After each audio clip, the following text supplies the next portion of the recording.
I join you for another Tuesday teaching.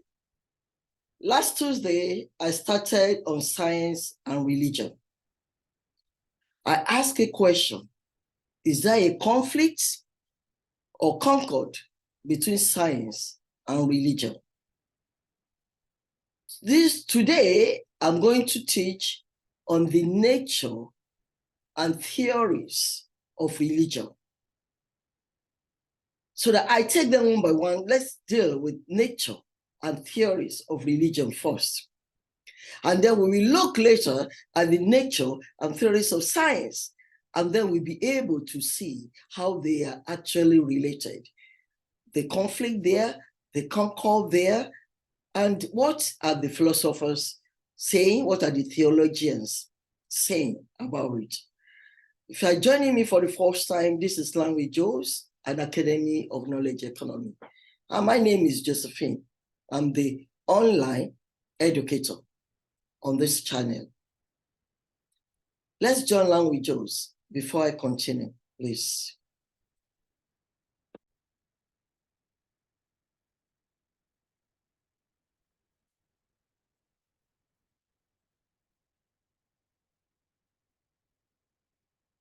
I welcome you back. Before that advertorial, I asked, like I asked last Tuesday too, what is your thoughts on the relationship between science and religion? I'm in between because I love science. My first degree is in science. I majored in biochemistry. But my master's and my Ph.D., doctoral degree, they're all in theology, religion, biblical studies. But we are not talking about my own personal view now about science and religion or science and theology. Let's look at what people like philosophers, scientists, theologians, religionists are saying about the relationship between science and religion. But today specifically, I'm teaching on the nature and theories of religion.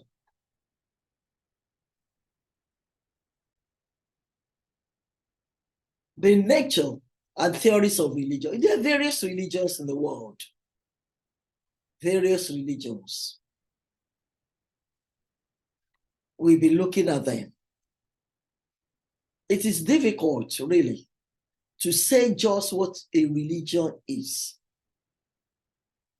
If you ask several people, they're likely to give you different answers on what they think a religion is or religion is about. But basically, and of course, there are multifarious examples.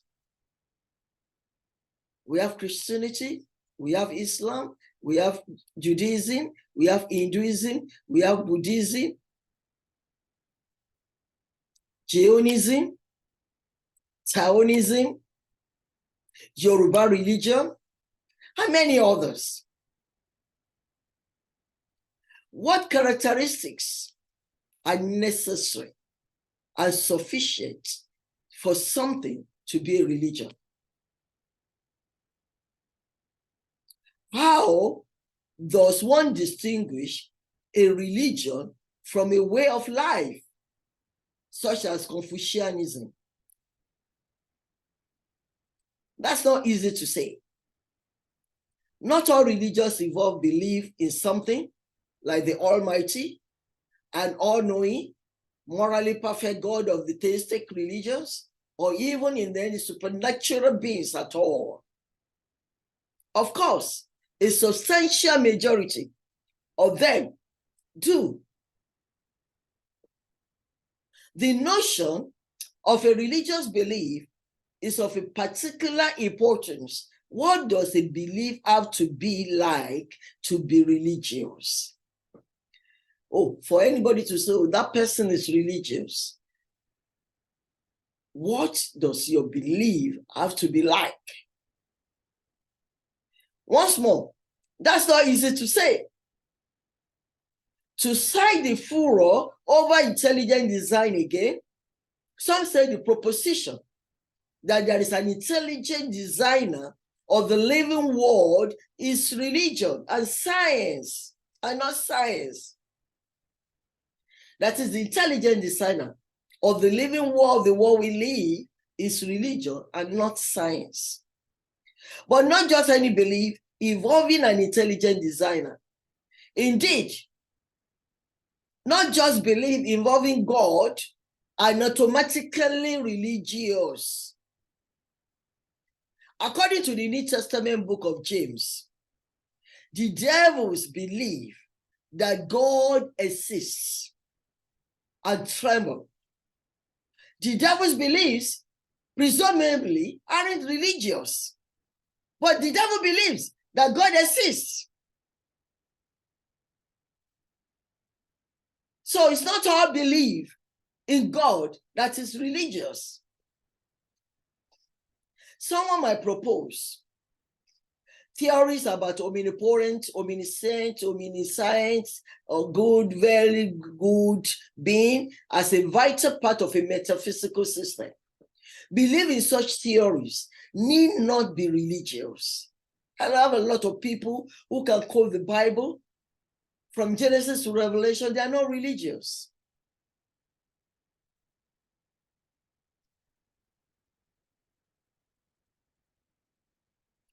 You will not even believe it that we have some people who even lecture religion in seminaries or religious studies of universities who are atheists.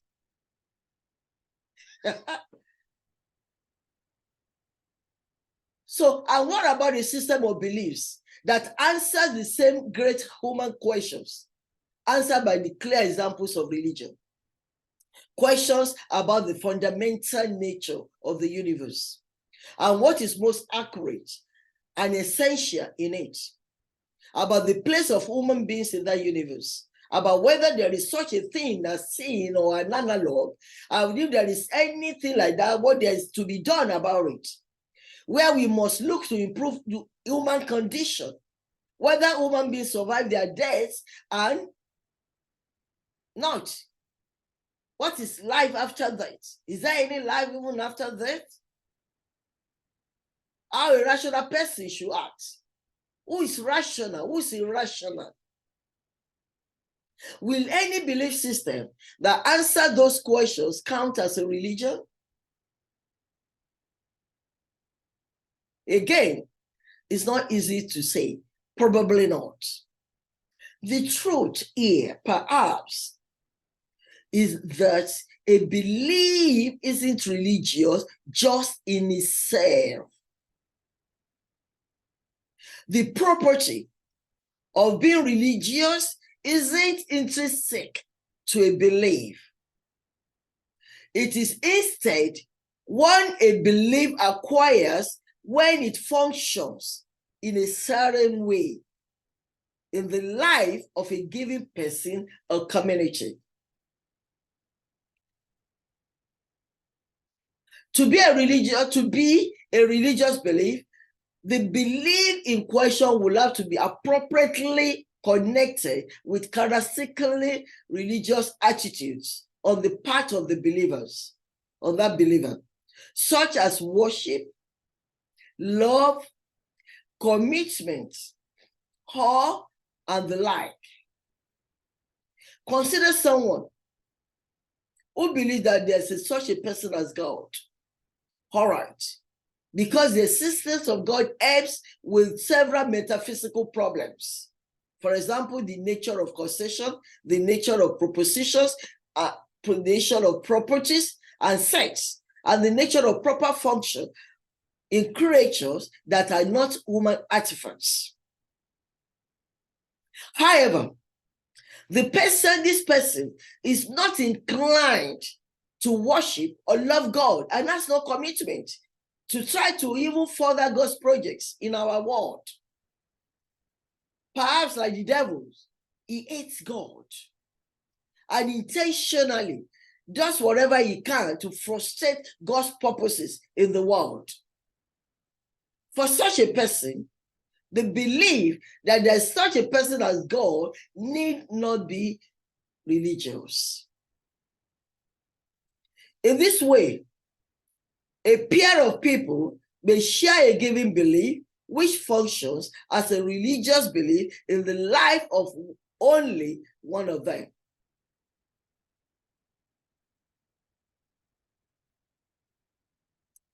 Theories of the nature of religion. And I'm going to mention here some of the theories. There might be other theories, but I will mention those ones that I know are common theories. Let's look first at the anthropological theory. The anthropological theory was actually put forward more by Ludwig Andreas Fubach. And in his book, Anthropological Theory, he claims to have discovered the true nature of religion. He says, religion is nothing other than the worship of human nature. That when human being thinks he's worshiping God, when a man thinks he's worshiping God, he's only worshiping himself. That is his nature, which he projects outside himself as God. In other words, we can say, man is the mystery of religion. Project his being into objectivity. Ludwig reveals, the true meaning of religion is the inner meaning and its ultimate significance. Religion itself, he says, not indeed on the surface, but fundamentally, not in intention or according to its suppositions, but in its heart, in its essence, believes in nothing else than the truth and divinity of human nature. You can read more of this in the book written by Joseph Omoregbe, A Philosophical Look at Religion, from pages 4 to 7. Marxist theory. Karl Marx attributed religious origin and continuing existence to the economic exploitation of the masses in the capitalist system. Marx says that Fubach is conceiving man abstractly by talking about the essence of man as an abstract entity. Fubach reduces the essence of religion to the essence of man. But the essence of man is not something abstract that is immanent in every individual. In its reality, it is the totality of social realities. And that's Karl Marx. Read more in Joseph Omoregbe's book, A Philosophical Look at Religion, 11 to 13. Theological theory. A theological theory of religion traces it to human nature, which is claimed to have a religious dimension. P. Rosano says that the basis of religion is the religious man.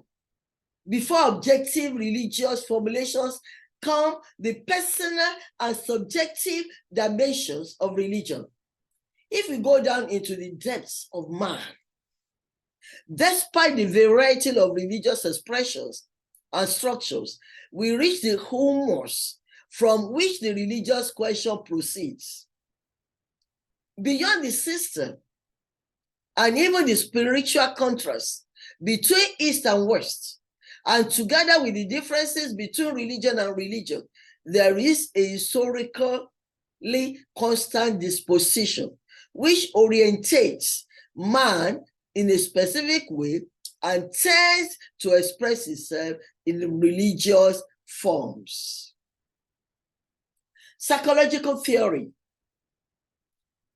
Psychologists seek to explain the origins of religion in terms of individual or collective consciousness and the unconscious. Both Sigmund Freud and Carl Jung sought to explain the origins of religion in terms of human needs and drives. Freud thought religion derived from adults' needs for a father figure, when they achieved independence from their actual fathers. Jung was less dismissive of religion, believed that all conceptions of the divine were related to an ancient archetype inherent within all human minds.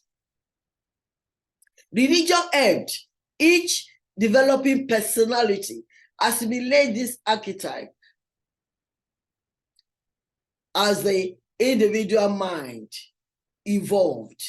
Steven Pinker, author of The Language Instinct, of How the Mind Works and the Blank Slate, suggested that religious belief is a byproduct of a specific evolutionary adaptation to the human brain.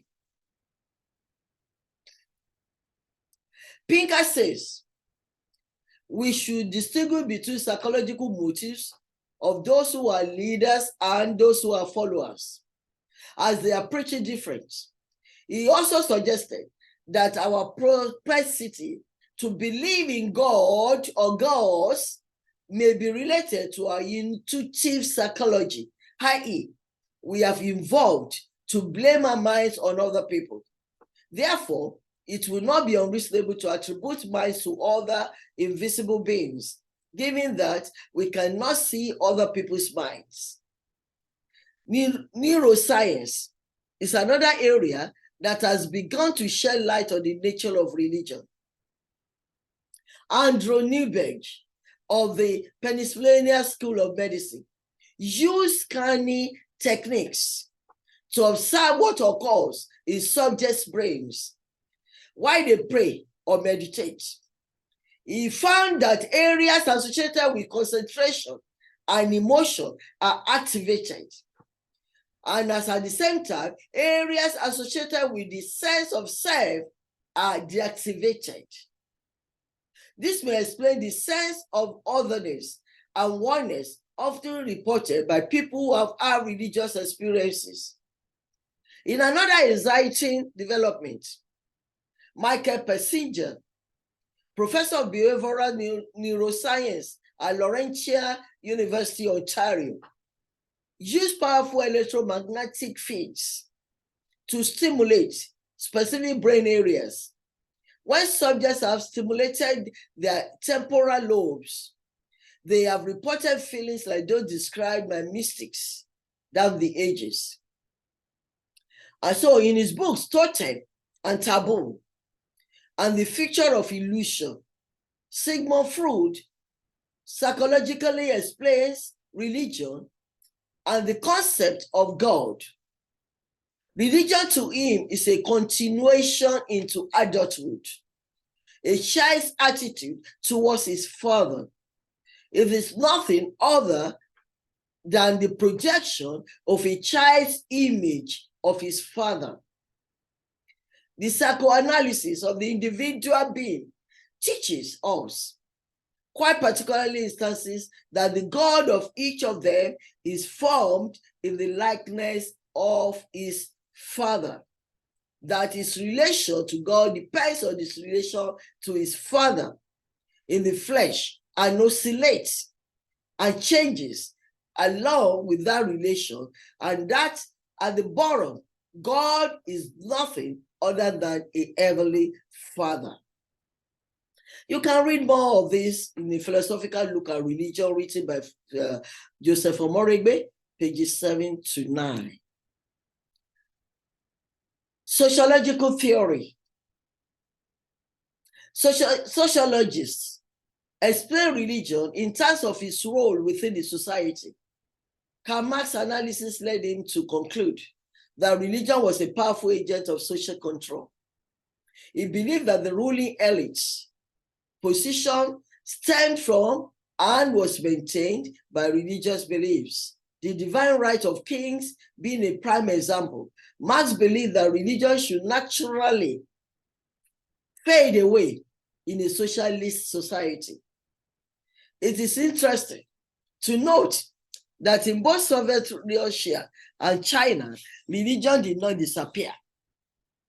Emily Durkheim took a functionalist approach to religion and concluded that it was an all-important factor in creating and sustaining a harmonious society. Durkheim saw religion as the cement that binds society together through shared beliefs and practices. Religion creates a sense of social identity and reinforces the moral values of society. Rites of passage are essential for initiating individuals into the wider society and embedding a sense of responsibility. So, like Marx, Durkheim recognized that religion played a role in social control, but he saw this positively, arguing that religion helped maintain the community's shared values. Max Weber adopted a social action approach to studying religion and explored how religion could be an agent of change rather than a conservative agent inhibiting change. Weber examined the relationship between Calvinism, a form of Protestant Christianity, and the development of capitalism. Weber concluded that although Calvinism was not only a contributing factor, it created the Calvinism actually created a context in which one's position in society was not fixed and in which hard work was actively encouraged. Result, according to Weber, was significant social change. Feminist sociologists also identify religion as a critical factor in the subordination of women. They state that practically all religions stem from and maintain patriarchal societies, and the use of masculine language to describe and address the god or gods as help reinforce men's dominance. In the same way, the exclusion of women from the leadership of many traditions has compounded women's sense of inferiority. Religion has often denigrated women. At best, they are seen as morally weak, and at worst, they are believed to be inherently evil. Women's ambitions have been constrained by the assertion that it is their religious duty to obey their husbands and to serve them and their children in the home. Feminist sociologists have also highlighted the role of religion in subjugating female sexuality. Women have been denied a positive view of their bodies and sexuality and presented with vaginal role models. So in his book, Emily Durkheim gives a sociological interpretation of religion as a creation of society. That is, society creates and uses religion as an instrument of control. The power and force of the society are so solid and pervading that the individual members do not know where they come from, though they perceive the effects of such force on them. I will encourage readers to look for that book, A Philosophical Look at Religion. If you are interested in the nature and theories of religion, read Joseph Moribe, and you will learn more from it. I'll be ending today on the nature and theories of religion. Join me next Tuesday for another teaching, still on science and religion. And don't forget Friday, tonic, where we learn lessons of life. I wish you a lovely week. Thank you for joining. Please don't forget to subscribe if you have not done so. And if you have subscribed, don't forget to turn on your notification buttons. For any other information, just check my description link and you can send comments to my email. Thank you.